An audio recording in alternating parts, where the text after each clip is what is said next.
Today, we're looking at an orange ink by Caran Electric Orange. Hi, I'm Adam, and I'm an ink guy. I get inks, test them, and share the results with you. Now, there's timestamps down below so that if you are in a hurry, you can skip around. But if you got the time, I'd appreciate you checking out the entire video. You can also follow me over on Instagram, and if you're new here, I would invite you to subscribe. In order to make sure I have a range of experience with this ink, I did the writing samples, then put the ink into this Nimicine Fission with a broad nib, wrote with it for a day, and used it to take the notes for this video. I always standardize some of my writing samples by using Clairfontaine, Tomoe River, and Rhodia paper, although I do use more papers, and some of those will be seen later in the video. Now, let's look at the writing sample. I picked this ink up in sample form, so it came in a vial like this. And to keep my writing samples consistent, I use a Jinhao 159 with a Goulet 1.1 stub, a Jinhao X450 with a Goulet medium, and a Jinhao X750 with a Goulet extra fine. Let's take a look at the Clairfontaine. We get no bleeding, no ghosting. The 1.1 has no feather spread, halo sheen, and no shade. The extra fine is the same tone as the stub with no feather spread, halo sheen, no shade, 9 seconds to dry. Medium is just a tad lighter than the extra fine with no feather spread, halo sheen, no shade. I, for some reason, didn't write down its dry time. Now the scrubby for both left to right do show a tiny bit of color variation, although we're really not getting it in the writing. Tomoe River. No bleeding, almost no Tomoe River ghosting. The 1.1 has no feather spread, halo sheen, and no shade. The extra fine is the same tone as the stub with no feather spread, halo sheen, no shade, and 10 seconds to dry. The medium is the same tone as the extra fine and the stub with no feather spread, halo sheen, or shade, and 19 seconds to dry. Scrubby for both show us no color variation, and we didn't get any. And Rhodia. With no bleeding, no ghosting. The 1.1 has no feather spread, halo sheen, and no shade. The extra fine is a tad lighter than the stub with no feather spread, halo sheen, no shade, 5 seconds to dry. The medium is about the same tone as the stub with no feather spread, halo sheen, no shade, 9 seconds to dry. Now the scrubby for both, far left to far right, do show the slightest bit of color variation, although we're really not getting it in the writing. I agree with Vita that I've learned a lot by doing multiple chromatographies. The one on the left is done the way it's supposed to be done. Put a line of ink down and immediately put it into water for 10 to 15 seconds.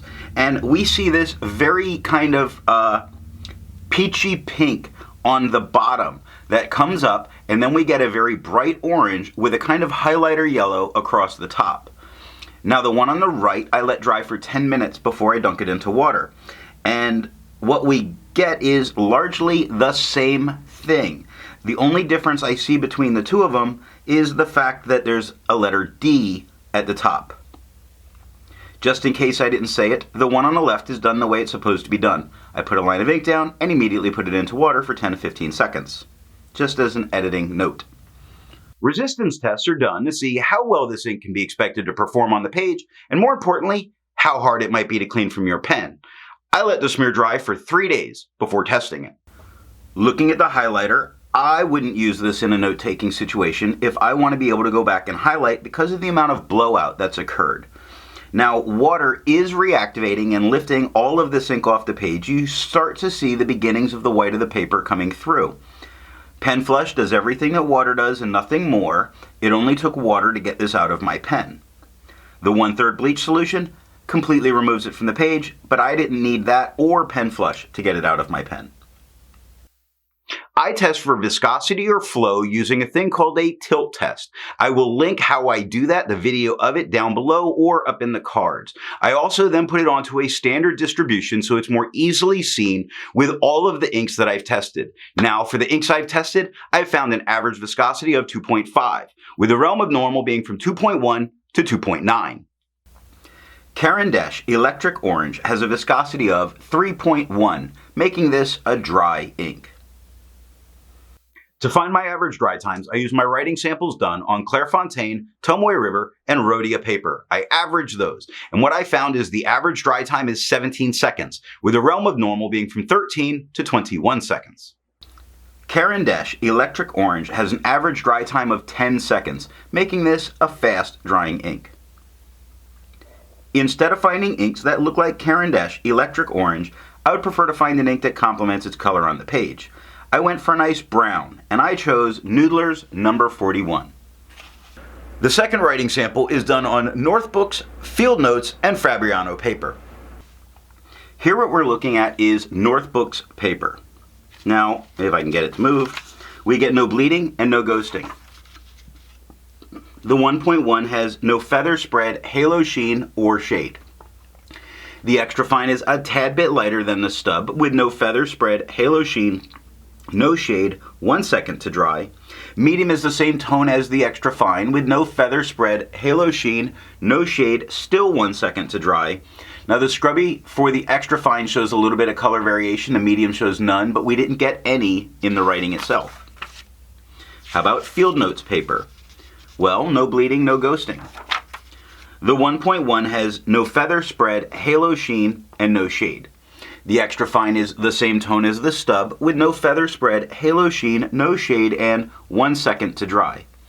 The medium is the same tone as the extra fine and the stub with no feather spread, halo sheen, no shade, and still 1 second to dry.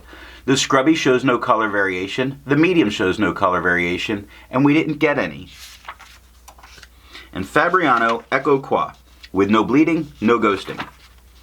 The 1.1 has no feather spread, halo sheen, and no shade. The extra fine is the same tone as the stub with no feather spread, halo sheen, no shade, 6 seconds to dry. Medium is the same tone as the extra fine and the stub with no feather spread, halo sheen, or shade, and 8 seconds to dry. Scrubby for both show us no color variation, and we're not getting any. And that is all that I have for writing samples. So what do I think of Caran Electric Orange? I enjoy orange inks, and I have found that orange inks don't have to shade a ton for me to really enjoy them. They just have to be very easy to read on the page. And this ink does not shade a ton and is bright and easy to read on the page without hurting my eyes when I read it back a couple of days later. So what nib and pen give the best writing experience with this ink? It always gives a great, vibrant, bright orange tone down on the page. So you can ink up your favorite editing pen and go correct those mistakes and know that it's going to bring you to where you want to be. Dealer's choice. If you've made it this far, and according to my analytics, 50% of you aren't, and you enjoyed it, give me a thumbs up. If you are not subscribed, I would invite you to subscribe. And thanks for watching.